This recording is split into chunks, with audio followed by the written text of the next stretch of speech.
伸びきる寸前だけで力を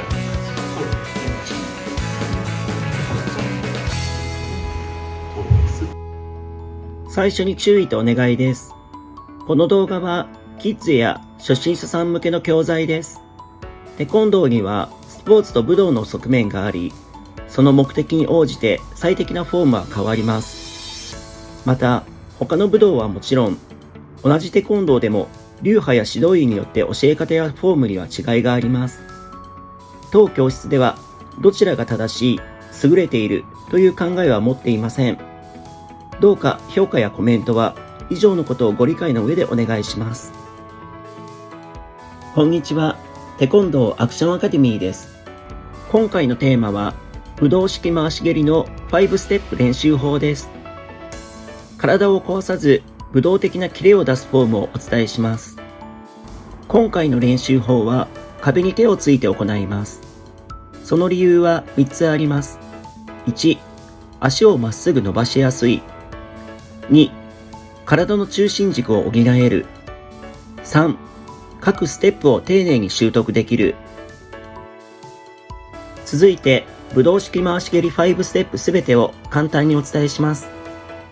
右足で中段を蹴る場合、1、壁を横にして立ち、左手を軽くつく。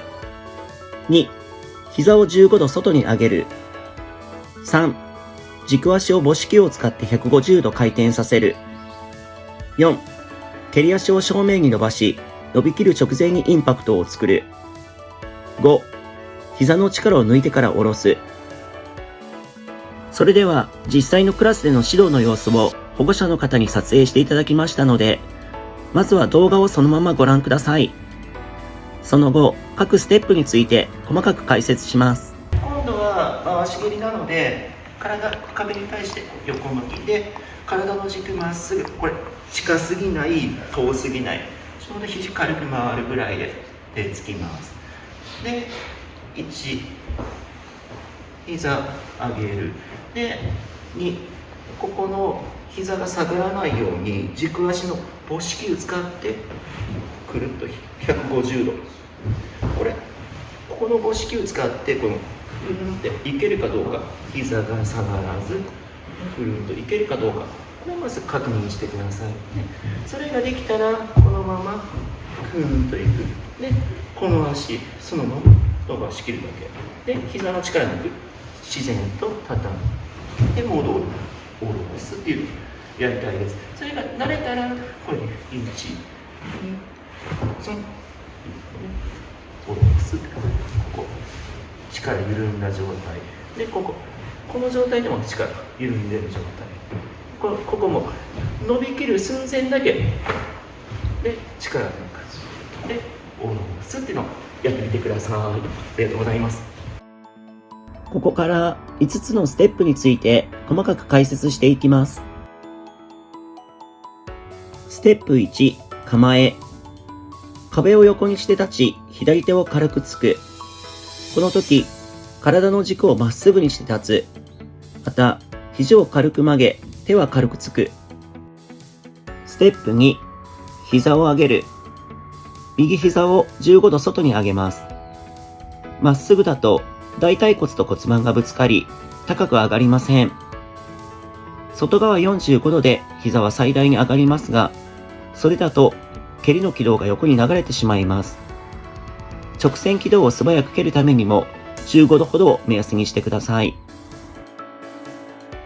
ステップ3、軸足を回転。軸足を母式を使って150度回転させます。この時、上げた膝は下がることなく、斜め上を向くようにします。また、足首に力が入って曲がらないように気をつけてください。ステップ4、正面でインパクト。蹴り足を正面方向に伸ばし、伸びきる直前にインパクトを作ります。足の甲で蹴るイメージです。ステップ5、膝を緩めて下ろす。蹴り終わったら、蹴り足の膝の力を抜いて畳んでから下ろします。この時、膝の力を抜けば自然と膝は曲がりますので、力で曲げようとしないように気をつけてください。畳んだらそのまま前に下ろします。以上の5ステップの中で最も難易度が高いのは3番目の軸足の回転です。なぜなら、キッズは体の軸ができていない、軸足に重心を乗せるという感覚がつかめていない、母子球で回転するのに慣れていないということが多いからです。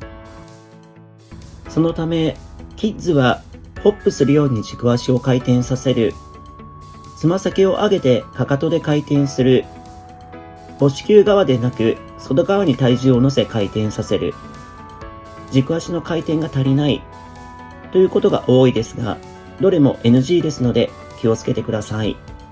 その一方で、大人は母子球で軸足を回転させるのはすぐにできるのですが、股関節周りが硬いので、上げた膝が下がってしまう、上げた膝頭が横、または下を向いてしまう、上げた膝を内側に抱え込んでしまうという傾向があります。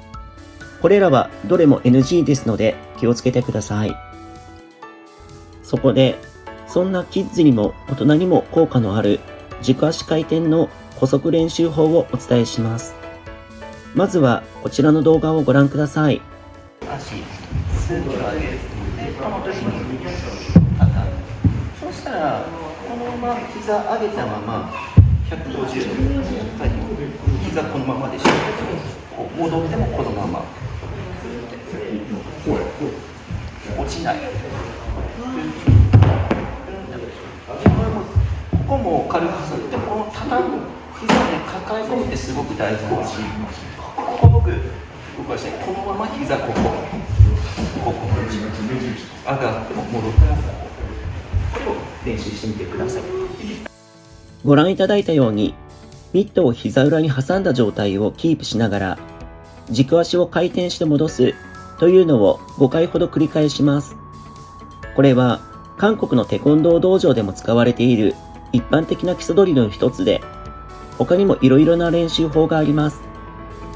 ここでは軸足の回転、膝の抱え込み、股関節の使い方を同時に覚えられる点を重視しています。特に膝の抱え込みは見た目のかっこよさはもちろんのこと、筋肉の伸長反射を使えるのでスピードもアップします。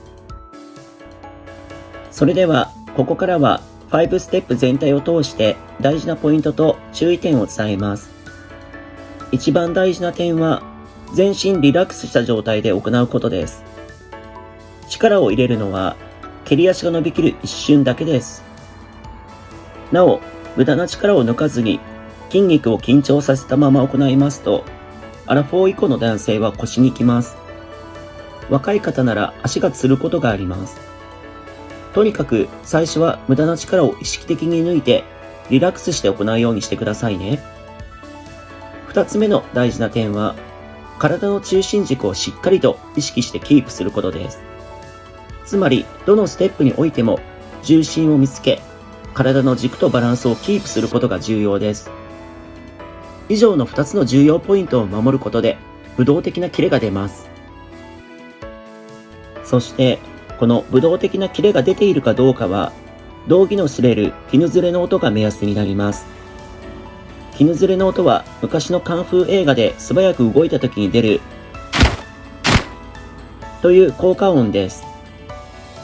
今回の動画で言うと、この音です。伸びきる寸前だけで力を抜く。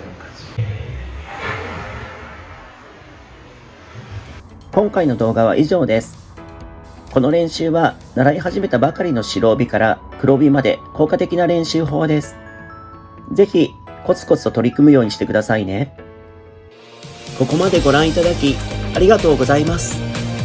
もし今回の動画が少しでも役に立ちそうなら、ぜひ高評価ボタンとチャンネル登録をお願いします。それが今後の動画作りのモチベーションにもなります。Thank you for watching. If you found this video useful, don't forget to leave a like and subscribe to the channel. Take it easy.